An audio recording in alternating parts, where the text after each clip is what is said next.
Top news में आपका स्वागत है। मैं हूं आपके साथ देव। आइए देश दुनिया की खास खबरों पर एक नजर डालें।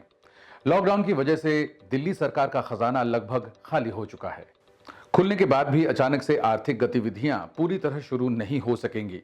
अरविंद केजरीवाल सरकार अपने खजाने को भरने के नए तरीके खोज रहे हैं। एडिशनल टैक्सेस और सेस के जरिए अपना खर्च चलाने और जरूरी योजनाओं और प्रोजेक्ट्स को जारी रखने की कोशिश है। सरकार ने हर तरह की शराब पर 70% स्पेशल कोरोना फीस लगाने का फैसला किया है। मंगलवार से यह लागू भी हो गया है।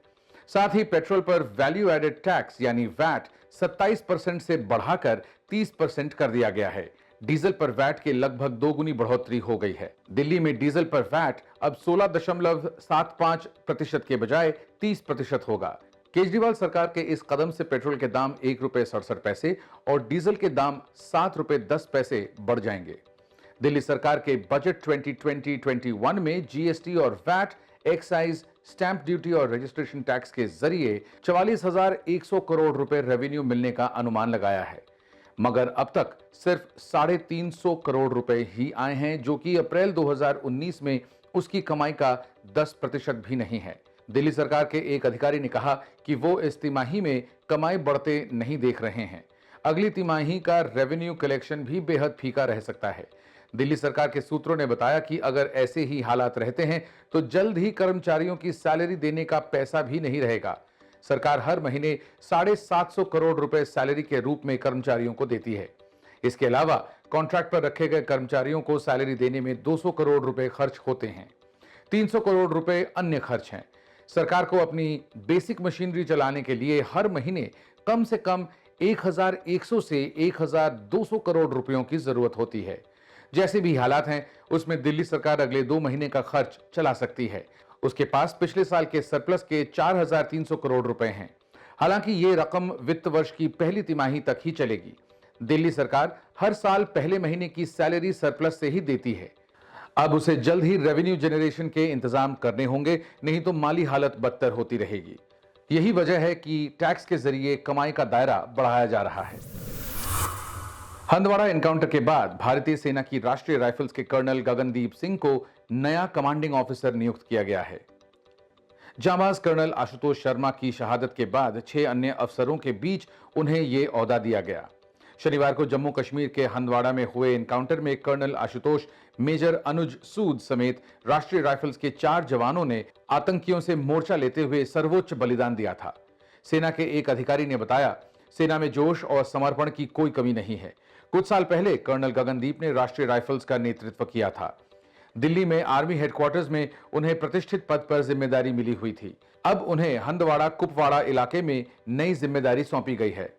हंदवाड़ा में रविवार को आतंकियों से मुकाबला करते हुए शहीद हुए कर्नल आशुतोष के लिए भारतीय सेना की नौकरी एक सपने की तरह थी। कर्नल आशुतोष शर्मा कितने जुनूनी थे, ये इस बात से ही समझा जा सकता है कि सेना में शामिल होने के सपने को साकार करने के लिए उन्होंने 6.5 सालों तक 12 बार नाकामी झेली, लेकिन हिम्मत नहीं हारी और 13वें प्रयास में सेना की वो वर्दी हासिल की जिसकी उन्हें दिली तमन्ना थी। पश्चिम बंगाल सरकार की कोरोना वायरस के आंकड़ों पर केंद्र के साथ तनातनी चल रही। इस बीच राज्य की ममता बनर्जी सरकार ने कोरोना पर 3 दिन बाद आंकड़े जारी किए हैं। ममता सरकार ने माना है कि कोरोना मरीजों का डेटा इकट्ठा करने के तरीके में चूक हुई है। सरकार का कहना है कि ऐसा हो सकता है कि कुछ केस रिपोर्ट न हुए हों। हालांकि सरकार ने 72 संदिग्ध मौतों को कोरोना डेटा में शामिल करने से इनकार कर दिया है। राज्य के मुख्य सचिव राजीव सिन्हा ने मीडिया से बातचीत में कोरोना के आंकड़े जारी किए। इस दौरान उन्होंने ये बात मानी कि राज्य सरकार ने पिछले 3 दिन से कोरोना पर डेटा नहीं जारी किया। बंगाल में ऑडिट कमेटी ने दूसरी बीमारियों से मरने वाले 72 लोगों की मौत को कोरोना वायरस से जोड़ा है। इस बीच पिछले 24 घंटों के दौरान राज्य में कोरोना से 11 और मौतें हुई हैं। इसके साथ ही अब कोविड-19 की चपेट में आकर 61 मौतें हो चुकी हैं। हालांकि इनमें उन 72 मौतों को नहीं जोड़ा गया है। उन मौतों को जोड़ने पर मृतकों की संख्या 133 हो जाती है। इजराइल के रक्षा मंत्री निफ्ताली बेनेट ने सोमवार को दावा किया कि देश के डिफेंस बायोलॉजिकल इंस्टीट्यूट ने कोरोना वायरस का टीका बना लिया है। उन्होंने कहा कि इंस्टीट्यूट ने कोरोना वायरस के एंटीबॉडी को तैयार करने में बड़ी सफलता हासिल की है।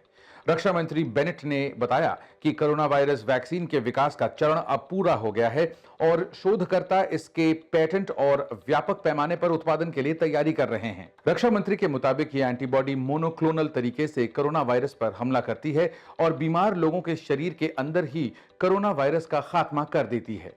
बयान में कहा गया है कि कोरोना वायरस के वैक्सीन के विकास का चरण अब पूरा हो गया है। डिफेंस इंस्टीट्यूट अब इस टीके को पेटेंट कराने की प्रक्रिया में है। इसके अगले चरण में शोधकर्ता अंतर्राष्ट्रीय कंपनियों से व्यावसायिक स्तर पर उत्पादन के लिए संपर्क करेंगे। बेनेट ने कहा, इस शानदार सफलता पर मुझे इंस्टीट्यूट के स्टाफ पर गर्व है। रक्षा मंत्री ने अपने बयान में यह नहीं बताया कि क्या इस वैक्सीन का इंसानों पर ट्रायल किया गया है या नहीं।